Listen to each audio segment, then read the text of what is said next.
ನೋಡು ಯೋಗರಾಜು, ಸಹವಾಸನೆ ಬೇಡ ಅಂತ ಅನ್ಕೊಳ್ಳೋಕೆ ನಾನು ನೀನು ಸ್ನೇಹಿತರಲ್ಲಪ್ಪ, ನಾವಿಬ್ರು ಅಣ್ಣ ತಮ್ಮಂದ್ರು. ಅಣ್ಣ ತಮ್ಮಂದ್ರಿಗಿಬ್ರಿಗೂ ಆಗ್ಬರೋದಿಲ್ಲ ಅಂತ ಗೊತ್ತಿದ್ರು ಯಾಕೆ ಪದೇ ಪದೇ ಈ ಮನೆಗೆ ಬರ್ತೀರಾ? ನಮ್ಮ ಹತ್ರ ಬೈಸ್ಕೊಳ್ಳೋದಿಕ್ಕ? ಮಾವ ಸುಮ್ಮನೆ ಗಲಾಟೆ ಬೇಡ, ಇಲ್ಲಿಂದ ಹೋಗ್ಬಿಡಿ. ನೀನೇನು ಅವ್ರ ಹತ್ರ ರಿಕ್ವೆಸ್ಟ್ ಮಾಡ್ಕೊತಿದ್ಯಾ? ನೋಡಿ, ನಿಮ್ಮನ್ನು ಕಂಡ್ರೆ ನಮ್ಮ ಮನೇಲಿ ಯಾರಿಗೂ ಇಷ್ಟ ಇಲ್ಲ. ನಿಮ್ಮಿಂದ ಮೊದಲೇ ನೆಮ್ಮದಿ ಹಾಳು. ನೋಡಪ್ಪ, ನಾವಿಲ್ಲಿಗೆ ಯಾರು ನಿಮ್ದನ್ನು ಹಾಳು ಮಾಡಕ್ ಬಂದಿಲ್ಲ. ನನ್ನ ಮಗನ ಮದುವೆ ಇದೆ, ಅದಕ್ಕೆ ನಿಮ್ಗೆಲ್ಲ ಲಗ್ನ ಪತ್ರಿಕೆ ಕೊಟ್ಟು ಹೋಗೋಣ ಅಂತ ಬಂದಿದ್ದೀವಿ. ಬಾವಾ, ಮೊದಲು ನೀವು ಕೂತ್ಕೊಳ್ಳಿ. ರೀ, ನೀವು ಕೂತ್ಕೊಳ್ಳಿ ಅಂತ ಹೇಳೋವರೆಗೂ ಬಾವ ಕೂರಲ್ಲ. ಅವರಷ್ಟು ಗೌರವ ಕೊಟ್ಬಿಟ್ಟು ಕಾರ್ಡ್ ಕೊಡಕ್ಕೆ ಅಂತ ಬಂದಿದ್ದಾರೆ.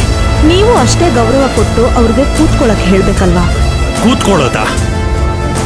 ನಾನ್ ಕೊಡೋ ಗೌರವ ಹೇಗಿರುತ್ತೆ ಗೊತ್ತಾ? ಆ ತಾಂಬೂಲನ ಕಿತ್ತೆಸ್ದು ಇಬ್ಬರನ್ನು ಹೊಡೆದು ಆಚೆ ದಬ್ಬೋದೆ ನನ್ನ ಗೌರವ. ಹಾಗೆ ಮಾಡ್ಲಾ?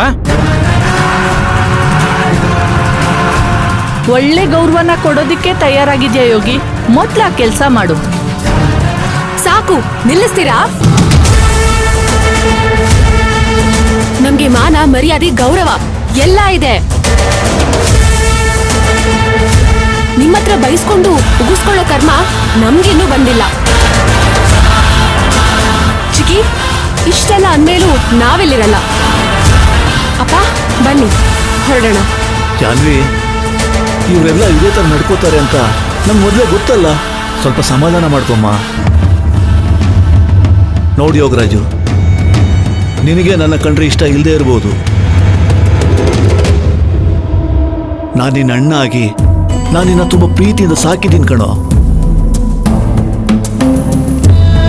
ನೀನು ನನ್ನನ್ನು ಎಷ್ಟೇ ದ್ವೇಷ ಮಾಡಿದ್ರು ಸರಿ, ನಾನು ನಿನ್ನನ್ನ ಪ್ರೀತಿಯಿಂದನೇ ನೋಡ್ತೀನಿ, ನಿನ್ನ ಜೊತೆ ಪ್ರೀತಿಯಿಂದ ನಡ್ಕೋತೀನಿ. ಕೊಡಮ್ಮ. ನನ್ನ ಮಗನ ಮದುವೆ ಲಗ್ನ ಪತ್ರಿಕೆನ ತಾಂಬೂಲ ಸಮೇತ ಕೊಡ್ತಾ ಇದ್ದೀನಿ. ನೀವೆಲ್ಲ ಈ ಮದುವೆಗೆ ಬಂದು ಗಂಡು ಹೆಣ್ಣನ ಆಶೀರ್ವಾದ ಮಾಡಬೇಕು ಅಂತ ಮನಸಾರ ಕೇಳ್ತಾ ಇದ್ದೀನಿ. ದಯವಿಟ್ಟು ಎಲ್ಲರೂ ಮದುವೆಗೆ ಬನ್ನಿ. ಯೋಗರಾಜು, ಲಗ್ನ ಪತ್ರಿಕೆ ತಗೊಳ್ಳೋ.